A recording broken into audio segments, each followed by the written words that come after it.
Okay, beta, we have done up to phases of growth. So I am on page number 243. ठीक है, if you have read, तो हमने page number 241 तक हमने complete कर लिया था.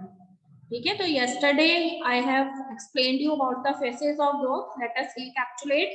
So what I have discussed with you, that the growth phases, they are divided into 3 categories. So first is known as the meristematic phase.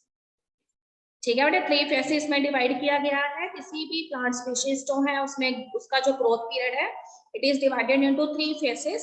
तो first phase is known as meristematic phase, second is known as elongation phase, and third is known as maturation phase. ठीक है, तो we can easily recognise all of these phases in the growth period of a root. ठीक है, plant की जो root है उसमें ये तीनों फेसेस को हम स्टडी कर सकते हैं. So yesterday I have discussed with you that the first phase in growth period of a plant species is meristematic phase, and what are the characteristic features of this meristematic phase. So here I have discussed with you that at the root apex special type of meristematic cells are present, and these meristematic cells, they are actually those cells which have the ability to divide again and again. Okay beta, फिर कहते हैं कि what is another important features that are associated with this meristematic phase. तो cells which are present in the meristematic region, they are rich in protoplasm. मतलब उसमें protoplasm या cytoplasm जो है उसका अमाउंट जो है वो काफी ज्यादा रहता है. और इसके अलावा जो है their nucleus is also conspicuous. You can easily recognize the nucleus. The nucleus is of bigger size. And what is the characteristic feature of their cell wall? तो सेल वॉल जो होती है, it is primary in nature and it has a thick coating of cellulose. ठीक है, क्योंकि primary growth होती है इसलिए सेल वॉल जो है वो सेलुलोज से तो बनी हुई है, पर अभी सेलुलोज की कोटिंग जो है जितनी रिक्वायर्ड है उतनी नहीं होती है. Thin cellulose is present in the cell wall along with abundance of plasmodesmatal corrections. You know that plasmodesmatas or plasmodesmatal corrections are those regions which are present between the cell wall of the adjacent cells, through which the cytoplasm of one cell it remains in continuity with the others. Second phase is known as the elongation phase. The elongation phase is actually that phase which comes after meristematic phase. So elongation phase, as the name itself indicates, so the cells that are present in the elongation phase, they are generally elongated cylindrical type of cells. ठीक है, cells कैसे होंगे, elongated होंगे और cylindrical cells होंगे. And another thing is कि cells जो हैं they have larger vacuoles. cells में bigger vacuoles present होंगी. ठीक है बेटे, इसके अलावा कहते हैं कि cell wall deposition की अगर आप बात करें तो cell wall जो है उसमें थोड़ा सा डिपोजिशन जो है वो इंक्रीज होने लग जाता है. न्यू एंड न्यू सेल्स जो हैं they keep on adding in the elongation phase, but still both type of cells are present. The meristematic cells are also there, and along with the meristematic cells इसमें जो है meristematic cells के अलावा जो है इसके अंदर क्या प्रेजेंट होते हैं. तो कहते हैं कि meristematic cells जो है उसके अलावा जो है इसके अंदर differentiated cells भी प्रेजेंट होती है.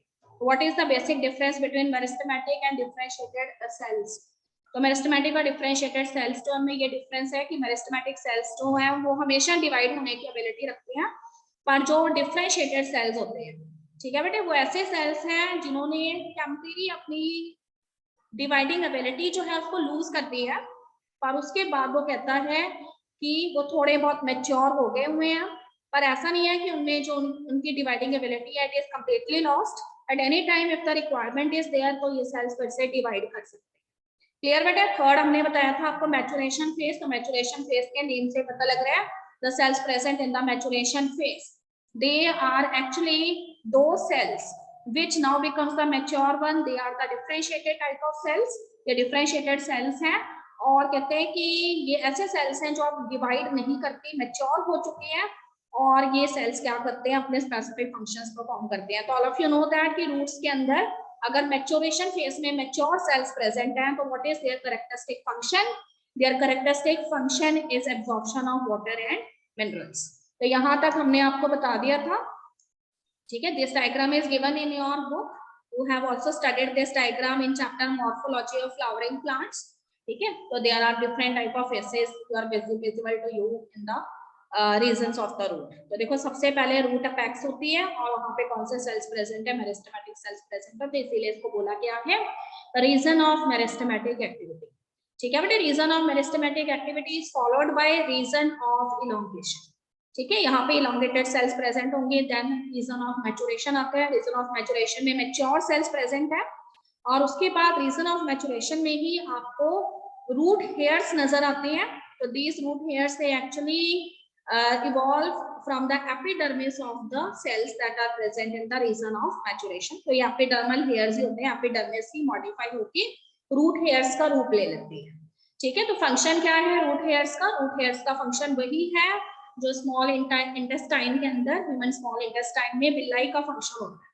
ठीक है, तो यहाँ पे भी रूट हेयर्स का फंक्शन है to increase the surface area so that root can absorb more and more water as well as minerals। Clear बेटे? So this much we have completed। Now we are starting with the growth models।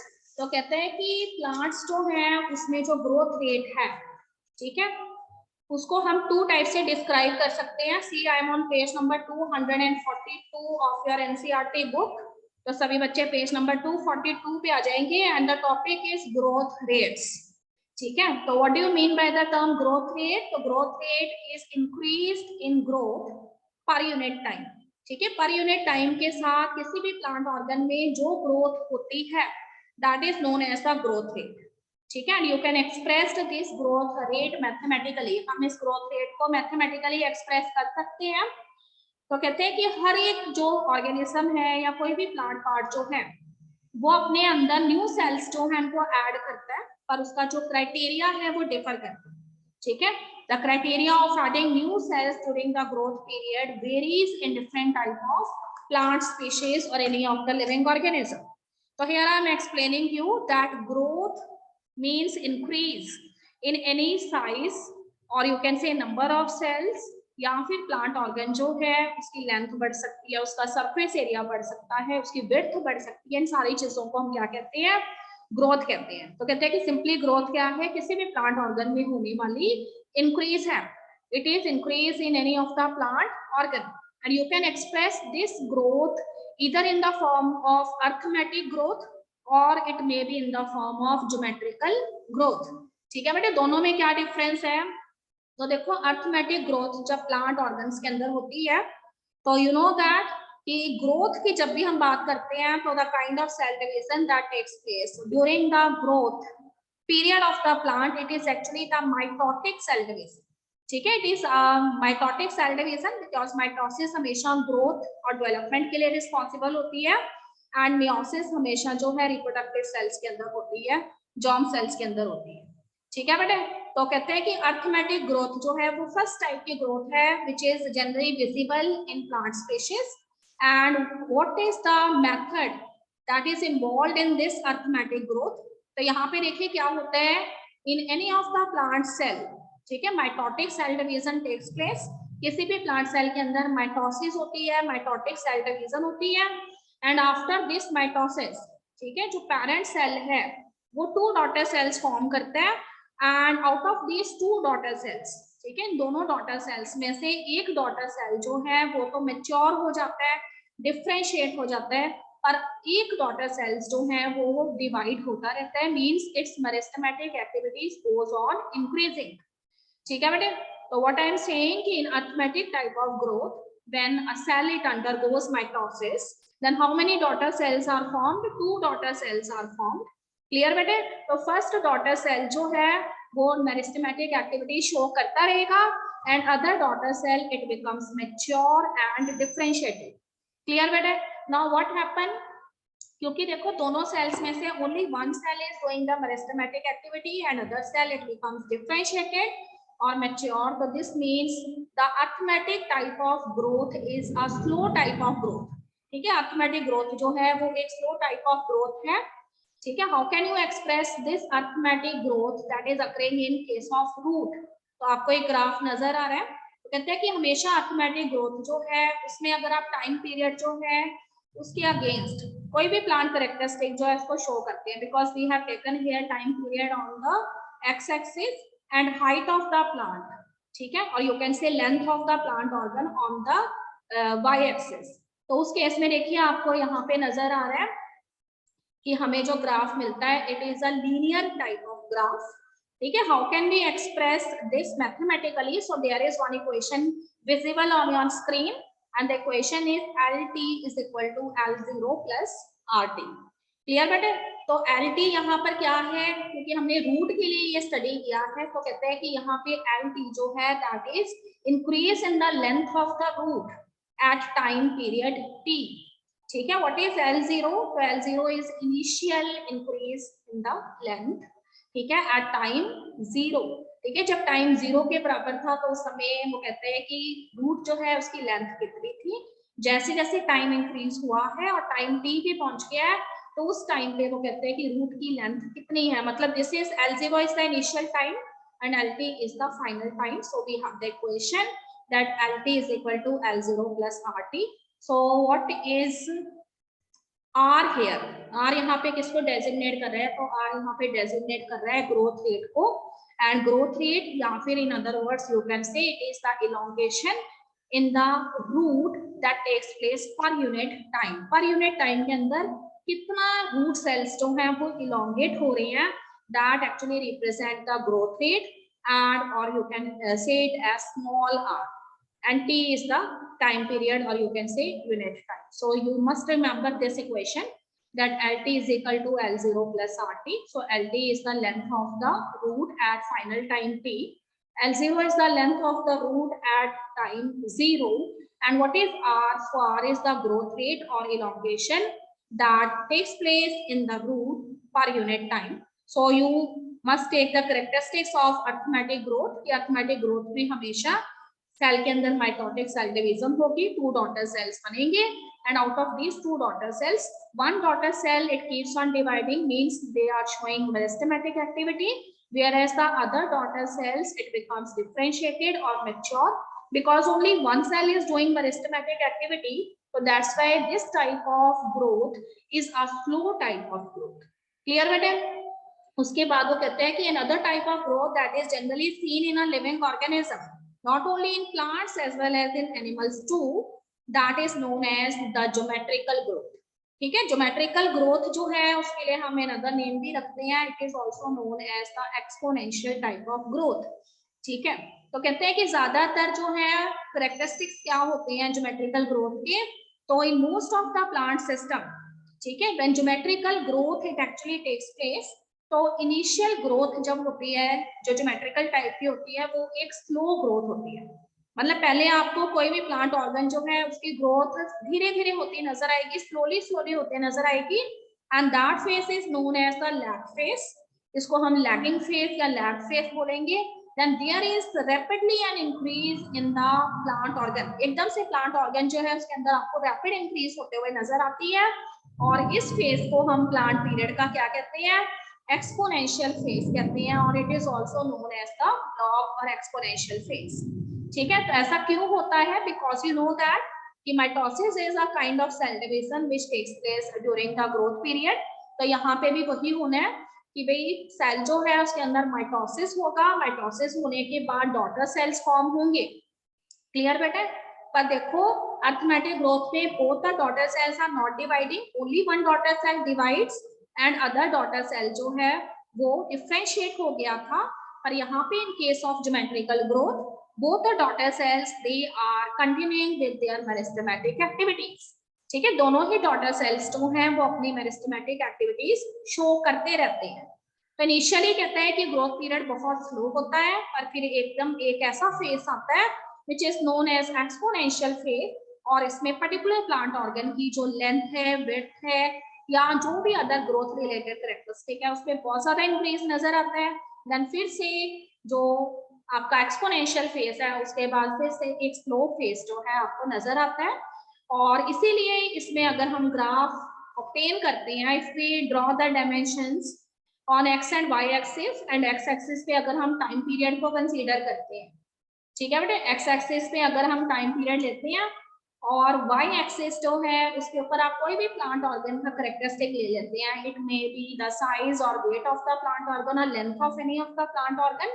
Initially आपको length में थोड़ा सा increase होता हुआ नजर आएगा या वेट में, there is a very limited type of increase, then उसके बाद एकदम से there is a exponential increase. ठीक है, अगर रूट है तो रूट की लेंथ एकदम से बढ़ जाएगी, शूट की लेंथ एकदम से बढ़ जाएगी। अगर स्टेम है तो स्टेम जो है उसकी विड्थ बढ़ेगी। और अगर वो कहता है कि भाई हमारे पास कोई फ्रूट है तो फ्रूट का वेट बढ़ जाएगा या उसका साइज बढ़ जाएगा एक्सपोनेंशियल फेज में एकदम से।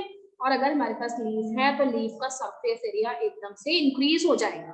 तो three phases are there, one is known as lag phase which is a slower one, then it is then another phase which follows the lag phase is known as the exponential phase।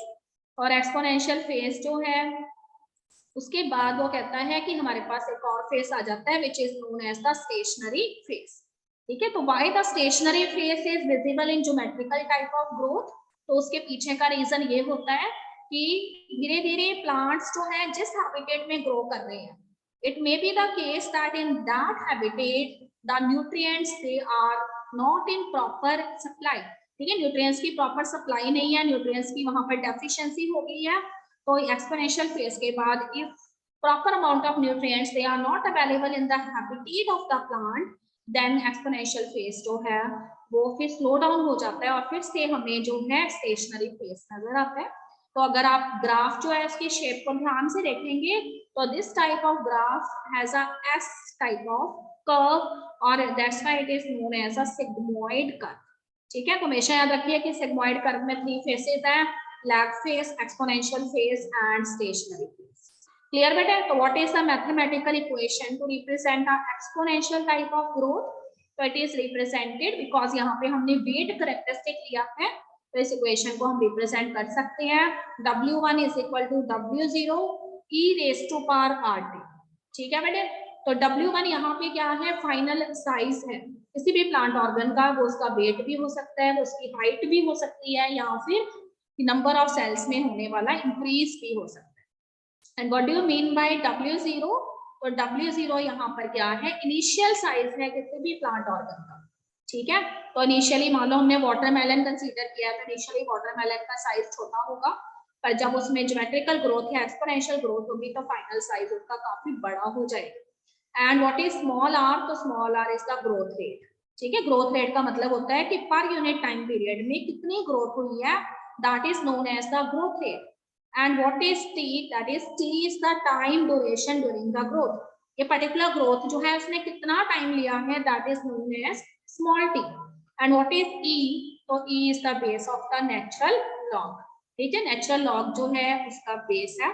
तो this equation when you enter into your higher classes in universities, you are able to derive this equation that how we obtain this expression W1 is equal to W0 e raised to power RT। ठीक है, तो दोनों equations को याद रखेंगे। In case of arithmetic growth we have L1 is equal to L0 plus RT, and in case of geometrical growth we have the mathematical equation W1 is equal to W0 e raised to power RT। So this is all about the two types of growth, geometrical growth and arithmetic growth। arithmetic growth हमेशा slow होती है और geometrical growth हमेशा जो है बहुत ज्यादा fast होती है। पर ज्योमेट्रिकल ग्रोथ में भी एक्सपोनेंशियल फेज के बाद एक स्लो फेज आता है, and that phase is known as stationary phase. ठीक है, now there is a question in the mind of the students कि भाई स्टेशनरी फेज कैसे आ गया एक्सपोनेंशियल फेज के बाद? तो वो इसलिए होता है कि प्लांट्स जिस हैबिटेट में ग्रो कर रहे हैं, in that habitat there may be deficiency of nutrients, nutrients की डेफिशिएंसी हो जाती है, और इस वजह से जो है हमें स्टेशनरी फेज जो है वो नजर आता है। ओके बेटे, यहाँ तक किसी स्टूडेंट को कोई प्रॉब्लम तो नहीं है? Yes children? हाँ जी, स्पीक।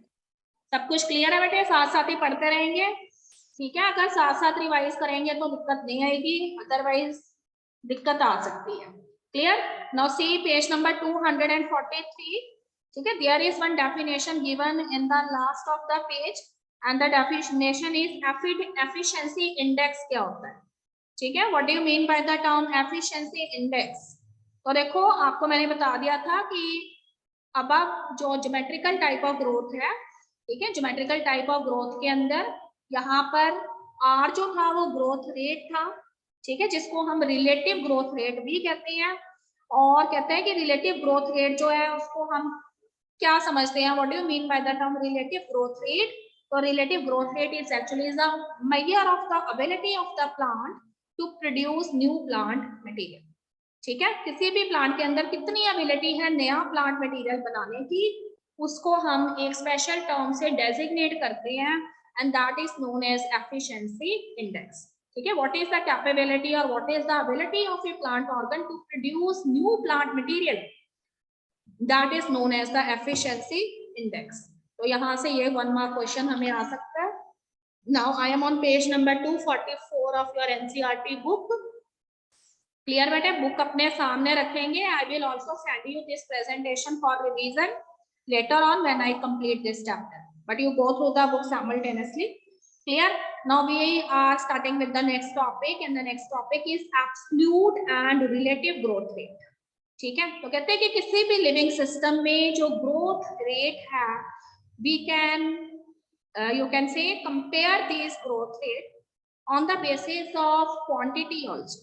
ठीक है, किसी भी लिविंग सिस्टम में या किसी भी प्लांट ऑर्गन में अगर कोई ग्रोथ हुई है तो उसको हम उसकी क्वांटिटी के बेसिस पे भी हम उसको प्लांट ऑर्गन्स को आपस में कंपेयर कर सकते हैं। फॉर एग्जाम्पल, ठीक है, व्हेन यू सी दैट कि tender leaves they are present on the tree, किसी भी ट्री के ऊपर अगर टेंडर लीव्स प्रेजेंट होते हैं तो इनिशियली लीफ का साइज बहुत छोटा होता है, but when you observe that leaves for 1 to 3 days, ठीक है, and keep on observing for so many days, you see that initially the leaf is very smaller in size, but in the upcoming days the size of the leaf it increase, ठीक है, at a exponential rate, एकदम से आपको surface area leaf का बढ़ता हुआ नजर आता है। तो अगर वो कहता है इनिशियल रेट जो है उसको फाइनल रेट के साथ हम कंपेयर करें तो उसके बेसिस पे हम ये बता सकते हैं कि कितनी क्वांटिटी जो है न्यू प्लांट मटेरियल की ऐड हुई है। ठीक है, तो what I have written in point 2, measurement and comparison of total growth per unit time is called the absolute growth rate. हमारे पास 2 टर्म्स हैं, एब्सोल्यूट ग्रोथ रेट क्या होती है और रिलेटिव ग्रोथ रेट क्या होती है। ठीक है, तो कहते हैं कि measurement and comparison of total growth per unit time के अंदर टोटल ग्रोथ जो है वो कितनी हुई है, अगर हम उसको मेजर कर पाते हैं, ठीक है, और उसका हम कंपैरिजन कर पाते हैं तो उसको हम एब्सोल्यूट ग्रोथ रेट कहते हैं। ठीक है, but there is one another term and that is known as relative growth rate. तो growth of the given system per unit time expressed on the basis on a common basis, it is known as relative growth rate. ठीक है, per unit time period के अंदर एक particular system जो है, particular plant organ कितनी growth show करता है उसको उसका रिलेटिव ग्रोथ रेट कहते हैं। एब्सोल्यूट ग्रोथ रेट हमें कब मिलती है कि इनिशियल साइज कितना था प्लांट का और फाइनल साइज कितना है, अगर दोनों जो है उसको कंपेयर करके हम टोटल साइज को मेजर कर लेते हैं तो हमें एब्सोल्यूट ग्रोथ रेट मिलती है। अगर हम किसी भी प्लांट ऑर्गन जो है उसमें पर यूनिट के हिसाब से, ठीक है, कितना इंक्रीज हुआ है तो उसको हम रिलेटिव ग्रोथ रेट जो है उसका नाम देते हैं। ठीक है, तो there is 2 diagrams given in your book, देखो ये वाले, ठीक है, तो उसके अंदर आपको उसने बताया हुआ है growth of the 2 leaves over a period of 1 day.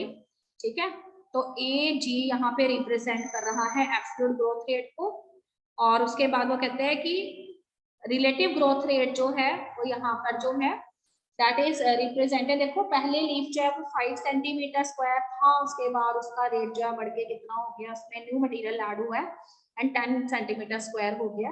तो फाइनल हमारे पास जो है, जो फाइनल साइज हमारे पास आया है, अगर हम उसको पूरा ऑब्टेन ले लेते हैं जिसमें इनिशियल और फाइनल दोनों इन्वॉल्व है, उसका एब्सोल्यूट ग्रोथ रेट कहेंगे। और अगर हमने रिलेटिव ग्रोथ रेट देखना है तो देखो यहाँ पे उसने बताया हुआ है कि रिलेटिव ग्रोथ रेट जो है वो स्लोली अकर होता है।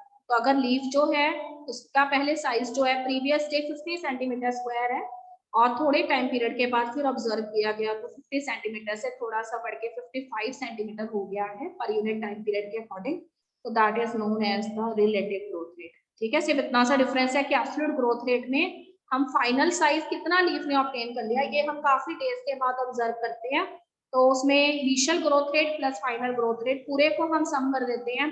पर रिलेटिव ग्रोथ रेट अगर हमने देखनी है तो थोड़े टाइम पीरियड के बाद हम लीफ में होने वाली इंक्रीज को देखते हैं पर यूनिट टाइम के अकॉर्डिंग, तो that is known as the relative growth rate. Clear बेटा? उसके बाद वो कहता है कि what are the conditions that are required for growth. तो all of you know that कि ग्रोथ रिक्वायर्स सर्टेन थिंग्स, ठीक है, otherwise the process of growth it remains contained in the plant. तो सबसे पहले all of you have done gardening some time, तो कहते हैं कि अगर हम प्लांट्स जो है उनको रेगुलरली वाटर देते रहते हैं, if we give water to plants every day and if plant organs they are receiving enough amount of oxygen as well as essential nutrients, they are also present in the habitat of the plant. This means the plant growth will takes in a smooth fashion. ठीक है बेटे, अगर plant को सारी चीजें मिल रही हैं, उसको abundance of water मिल रहा है, abundance का मतलब है जितना रिक्वायर्ड है उतना मिल रहा है, अगर ज्यादा मिल जाएगा तब भी वाटर लॉगिंग कंडीशंस हो जाएंगी, रूट्स डैमेज हो जाएंगी। ऑक्सीजन उसको जितनी रिक्वायर्ड है उतनी अगर उसको मिल रही है प्लांट ऑर्गन्स को, तो आपको पता होना चाहिए, you have learned in your geography कि सॉइल के बीच में पार्टिकल्स, सॉइल पार्टिकल्स के बीच में जो स्पेसेस होते हैं उसमें ऑक्सीजन प्रेजेंट रहती है, and when we tilt the soil तो ये ऑक्सीजन मॉलिक्यूल्स जो है प्लांट्स को अवेलेबल हो पाते हैं। ठीक है, न्यूट्रिएंट्स जो है, अगर एसेंशियल न्यूट्रिएंट्स प्रेजेंट है, it may be the macro nutrients, it may be the micro nutrients, if all of them are present in enough amount in the soil तो प्लांट के ऑर्गन जो है उसकी ग्रोथ अच्छी होगी। क्लियर बेटे?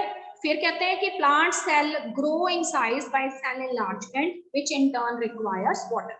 क्योंकि किसी भी प्लांट के अंदर जब ग्रोथ होती है उसके सेल में तो हमेशा सेल का साइज इंक्रीज होता है, तो सेल का साइज अगर इंक्रीज होगा तो इसका मतलब अमाउंट ऑफ प्रोटोप्लाज्म या साइटोप्लाज्म भी इंक्रीज हो रहा है, और अमाउंट ऑफ प्रोटोप्लाज्म और साइटोप्लाज्म अगर इंक्रीज हो रहा है तो उसको किसकी रिक्वायरमेंट है? वाटर की रिक्वायरमेंट है, because it is a watery fluid that is present in the cell. ठीक है, तो वाटर स्टेटस क्या है, उसके साथ ग्रोथ पीरियड जो है वो डायरेक्टली प्रोपोर्शनल है। अगर वाटर जो है जितना रिक्वायर्ड है हैबिटेट में प्रेजेंट है तो एक्सपोनेंशियल ग्रोथ होगी। क्लियर बेटे? फिर कहता है कि एंजाइम एक्टिविटीज जो है जो प्लांट की बॉडी के अंदर होती हैं which are involved in the growth of the plant. There are so many metabolic activities that are taking place in the plant body, and all of these chemical reactions which are actually the biochemical reactions, they require enzymes. ठीक है, कोई भी body के अंदर plant body में होने वाली जो बायोकेमिकल रिएक्शन है वो अपने आप नहीं होती, एंजाइम्स जो है उन रिएक्शंस को कैटालाइज करती हैं, और वो एंजाइम्स जो है उनको वाटर एज अ मीडियम को यूज करते हैं। अगर प्लांट का वाटर स्टेटस अच्छा है तो इसका मतलब एंजाइम एक्टिविटीज भी अच्छे से होंगी, मेटाबॉलिक जो रिएक्शंस हैं वो अच्छे से होंगी, और प्लांट ग्रोथ जो है वो बहुत स्मूथली चलेगी। ठीक है बेटा? फिर कहते हैं कि ऑक्सीजन का क्या रोल है, तो oxygen helps in releasing metabolic energy essential for growth activities. ठीक है, तो all of you know that there are so many metabolic products whose breakdown takes place in the presence of oxygen. ठीक है, and this type of respiration is known as aerobic type of respiration. तो ऐसा नहीं है कि plants जो है वो ऑटोट्रॉफ्स होते हैं तो वो अपने लिए फूड रखते ही नहीं है। ठीक है, they also store some food in their body for their future uses. तो ये फूड जो है उसका ब्रेकडाउन जो है वो ऑक्सीजन की प्रेजेंस में होता है, और उस दौरान जो एनर्जी रिलीज होती है that energy is used for growth activities of the plant. Clear बेटे? Next is nutrients. तो nutrients are categorised into two types. ठीक है, न्यूट्रिएंट्स दो तरह के हो सकते हैं, this may be the micro nutrients और this may be the macro nutrients. ये या तो माइक्रो होते हैं या फिर मैक्रो न्यूट्रिएंट्स हो सकते हैं। देखो नाम से पता लग रहा है कि those nutrients which are required by plants species in larger quantities, they are known as macronutrients, and those nutrients which are required by plants in smaller quantities, they are known as the micronutrients. ठीक है, तो दोनों ही तरह के nutrients हैं, micro या macro जो है वो प्लांट्स को रिक्वायर्ड है ताकि उसके अंदर प्रोटोप्लाज्म जो है उसका केमिकल कॉम्पोजिशन मेंटेन हो सके। And you know that most of the metabolic activities or biochemical reactions, they are actually taking place in the protoplasm of the cell. Clear बेटे? Another very important thing is कि हर एक plant organism जो है उसको एक optimum temperature चाहिए जो उसकी ग्रोथ के लिए रिक्वायर्ड है। ठीक है, I have discussed with you so many times there are different type of plants. Some of the plants require temperature for a longer period. Such type of plants are known as long day plants. कुछ ऐसे plant हैं जिनको की temperature की requirement है shorter period के लिए, तो हम उन्हें जो है शॉर्ट डे प्लांट्स कहते हैं। ठीक है, और कुछ ऐसे प्लांट्स होते हैं जिनको मीडियम रेंज ऑफ टेम्परेचर की रिक्वायरमेंट है, they are known as the day neutral plants. तो कहते हैं कि हर एक प्लांट अपना ग्रोथ जो है वो एक ऑप्टिमम टेम्परेचर पे शो करता है। लॉन्ग डे प्लांट्स ज्यादा टेम्परेचर पे शो करेंगे, शॉर्ट डे प्लांट्स जो है उनको कम आवर्स चाहिए टेम्परेचर के लिए, एंड डे न्यूट्रल प्लांट्स जो है उनको मिली जुली कंडीशंस चाहिए। क्लियर बेटे? Next one is environmental signals. ठीक है, what is the intensity of the light, how much light is required by the plant. ठीक है.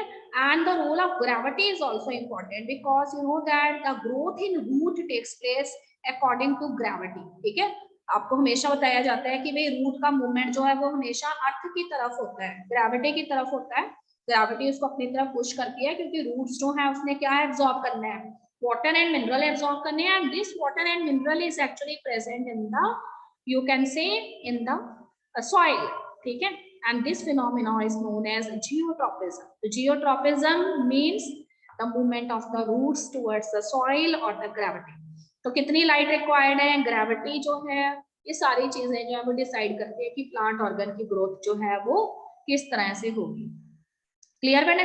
तो उससे पहले देखो उसने कुछ टर्म्स यूज की हैं पेज नंबर 245 पे. डिफरेंशिएशन क्या होता है, डी डिफरेंशिएशन क्या होता है, then what do you mean by redifferentiation. Clear. So first is known as differentiation. What is differentiation? When cell becomes mature and they start performing a specific function, they are called differentiated cells. ठीक है, आपको पता है कि हर एक cell जो है उसके अंदर भी टू फेसेस देखे जाते हैं. पहले जो सेल होता है वो हमेशा मेरिस्टेमेटिक एक्टिविटी शो करता है, तब हम उसको मेरिस्टेमेटिक सेल कहते हैं. पर जब सेल जो है वो अपनी मेरिस्टेमेटिक एक्टिविटीज बंद कर देता है, ठीक है, अपने मैचुरेशन फेज पर जाकर, तो फिर सेल मैच्योर हो जाती है और वो डिफरेंशिएटेड हो जाती है. तो डिफरेंशिएटेड सेल्स ऐसे सेल्स होती हैं which have temporarily lost their meristematic activities, but if the requirement is there, अगर रिक्वायरमेंट हो तो ये फिर से अपनी मेरिस्टेमेटिक एक्टिविटी शो कर सकती हैं. ठीक है, आपने सेल साइकिल वाले चैप्टर के अंदर पढ़ा हुआ है क्विसेंट फेज के बारे में. तो सेल्स जो है उनमें टेम्परेरी मेरिस्टेमेटिक एक्टिविटी लॉस हो जाती हैं और वो डिफरेंशिएट होके they are performing their specific functions. Clear बेटे. So these cells are known as the differentiated cells. But one very important thing that is related with these differentiated cells is they are not losing their meristematic activities permanently. They are losing their meristematic activities only temporarily. Clear? So here in case of differentiated cells, we have the example the root apical and shoot apical meristems जो है. ठीक है, initially जो है root apical and shoot apical meristem meristematic activities show करते हैं, पर एक पर्टिकुलर स्टेज के बाद जो है these cells they become the differentiated. ठीक है, और उस तरह से कैम्बियम जो है, you have also remember two types of cambium, one is vascular cambium and another is cork cambium. So both the vascular and cork cambiums they are responsible for increasing the girth of the stem or secondary growth. ठीक है, तो इसलिए plant में to type of growth होती है. First is primary growth. Primary growth में simply plant organs जो है उनकी ग्रोथ होती है. और what is secondary growth? Secondary growth always takes place at the later time period in the lifespan of a plant, and in that growth, ठीक है, most of the cells they are showing temporary meristematic activities, but side by side they are also performing their you can say specific functions. ठीक है, तो root cells जो है initially तो root cells की growth होगी जब तक वो अपने मेरिस्टेमेटिक फेज में होंगे, और जब वो डिफरेंशिएटेड फेज में चले जाएंगे तो उस समय जो है वो अपना स्पेसिफिक फंक्शन परफॉर्म करने लग जाएंगे. And there specific function is, what is there specific function? That is absorption of water and minerals. ठीक है, तो डिफरेंशिएशन वर्ड का यही मतलब होता है कि सेल्स जो हैं इनिशियल स्टेजेस पे मेरिस्टेमेटिक एक्टिविटी शो करते हैं, बाद में मैच्योर होकर अपने स्पेसिफिक फंक्शंस परफॉर्म करते हैं. इस फेज को डिफरेंशिएशन कहते हैं. क्लियर बेटा.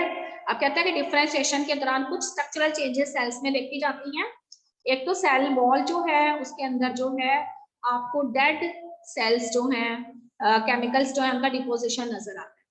ठीक है, तो इनिशियली सेल वॉल जो है उसमें सेलुलोज का कंटेंट रहेगा, पर बाद में वो कहते हैं कि कुछ और टाइप के केमिकल्स आपको नजर आते हैं. लिग्निन्स की डिपोजिशन होगी है, सुब्रेंस की डिपोजिशन होगी है सेल वॉल्स में. तो फिर ऐसा डिफरेंशिएटेड सेल्स में देखा जाता है. Another thing is protoplasm. तो इनिशियली जो ऐसे सेल्स होते हैं जो मेरिस्टेमेटिक सेल्स होती हैं उनमें अबंडेंस ऑफ प्रोटोप्लाज्म होता है, और जब सेल्स डिफरेंशिएटेड हो जाती हैं तो उसके अंदर प्रोटोप्लाज्म जो है उसकी क्वांटिटी कम होती जाती है, सेंटर में से कैविटीज क्रिएट हो जाती हैं एंड प्रोटोप्लाज्म. ठीक है बेटे, तो ये टॉपिक कल फिर कंटिन्यू करेंगे. Now the period is over, I have to take the another class. तो आज आपने रिवाइज कर लेना है अप टू पेज नंबर 245. ठीक है, अगर किसी को कोई क्वेश्चन है बच्चे को तो मुझसे पूछ सकते हैं, नो प्रॉब्लम है. क्लियर बेटा.